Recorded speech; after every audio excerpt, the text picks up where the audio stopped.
in our industry that, because I think of the way that everybody's living, how busy everybody is, and just the dogs are living more in confinement and they're having to go along with our busy lives and slot into it, which can be very difficult for some dogs, that this book is so needed because we're seeing more and more anxiety, dog to dog and dog to human reactivity. And we're seeing a lot more fearful dogs, especially coming into shelters. Yes, I think that seems to be the case. And before I say any more, I'm absolutely thrilled to be speaking at your conference, and I love the lineup of speakers. I can't wait to hear the other speakers too, so I'm really, really excited about that. And yes, I wrote Bark because I think people really struggle when they have a fearful dog, and I wanted to give them some hope and give them some easy ways to start to deal with it. And of course, it's not easy when you have a fearful dog. We have to be honest about that. And it does seem that there is an increase. There isn't any clear data on that, but anecdotally, a lot of us feel that there is an increase. And then there is some research that shows that as a result of the pandemic and the experiences that dogs had, then there does in fact seem to be an increase amongst those dogs that were acquired during the pandemic. They do seem more likely to suffer from fears and anxieties. So I think it does feel like it's real, that there is really an increase in fearful dogs. And life is quite hard for dogs in many ways because we just expect them to fit into our lives, as you just mentioned. We expect them to fit in, to do the things that we want. And I think because having a very fearful dog can mean you have to make quite a few changes, and that's hard for the dog guardian too. It is really hard for guardians, and then that, of course, that leads to, especially if they're not getting support, then that leads them going, well, I've got no other alternative than to give my dog up to a shelter, which of course is just the very worst thing that can happen to that dog. I mean, there's worse, of course, but then they're in their fearful dog and now they're in a shelter. And that's not good for even the most confident dog, especially if they're there for a long time, which if they're fearful, they're most likely going to be there for a long time, and they might not be that successful. That's right. But one of the nice things about researching this book is I found some research that says that when people get help, they go to an appropriate source for help, it makes a big difference. And, it really helps to keep dogs in homes. It helps people to resolve those behaviour issues. So I think it's really important that people know that they can get help. They can reach out to someone. They need to make sure, however, that the person they're reaching out to is properly qualified to work with that kind of problem and is only going to use reward-based methods. So you know as well as I do that unfortunately a lot of people don't, some dog trainers don't, and that can cause a lot more problems. So it's really important that people know there is help, but they have to get the right help and they have to know who to look for. And I always tell people that especially they should look for people who've studied with you, so people who have graduated from the Victoria Stilwell Academy or from the Karen Pryor Academy or from the Academy for Dog Trainers run by Jean Donaldson, which I'm a graduate of. And those three programs I think are all absolutely wonderful, and if you go to one of those graduates you know that you're going to get really good quality help with your dog. And of course there are other places you can go to as well, but those are the three that I especially like to recommend to people. Well, thank you. We're very honoured that you recommend VSA.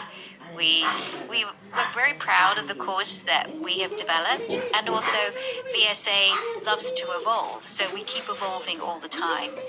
Now, in your book, that's how I think I really like it, because it's this wonderful mixture of just being so accessible to everybody, but also being really deeply rooted in science. So if you had a question about anything, you just look at the back and then you've just got your resources and your references at the back here. I mean, they're long because this is science, right? This is not just opinion. So if I look, I mean, your references, there are so many pages and pages and pages of notes at the end of each chapter. This is so well researched. I mean, my goodness, I don't think, in all my books, I also have notes at the end where everything that I have stated in my book, if it comes from a research or from some kind of project that people have been working on, that I cite it. It's really important to cite it. So anyway, that's what I love about this. You have made science really accessible. Thank you. I tried really hard to do that. And yes, there's pages and pages of references because I've read hundreds of papers in order to write this book. And the reason for that is that there is actually a lot of science that can really help us. And I think, especially when we're thinking about classical conditioning, everyone thinks about Pavlov and Pavlov's dogs, and they probably don't realize that this is still an ongoing area of research and that there is still, a lot that people are finding out there. And so I've read lots of papers, and they weren't all about dogs. Some of them were about people, because there's quite a bit of research on people and classical conditioning that's relevant, and some of them were about rats and mice, because psychologists like to use those as a model a lot of the time as well. And then some of it was about dogs, because of course in the last 10-20 years we've had this huge amount of research in canine science, which is so relevant to our everyday lives with dogs. So I've looked at all of that, and I've tried really hard to turn it into things that are easy to understand, because I think the science of how to do counter conditioning, it is a bit technical. I think, people do sometimes find it a bit difficult, and I've tried really hard to make that easy to understand what to do, and also I've provided information so that people can troubleshoot, because sometimes people say to me they've tried it and it's not working, and it does work absolutely beautifully, but there are some common mistakes that people make. So I've just provided as much information as I can to help people, to make it accessible to people so that they can find what to do that will help their dog for their particular situation.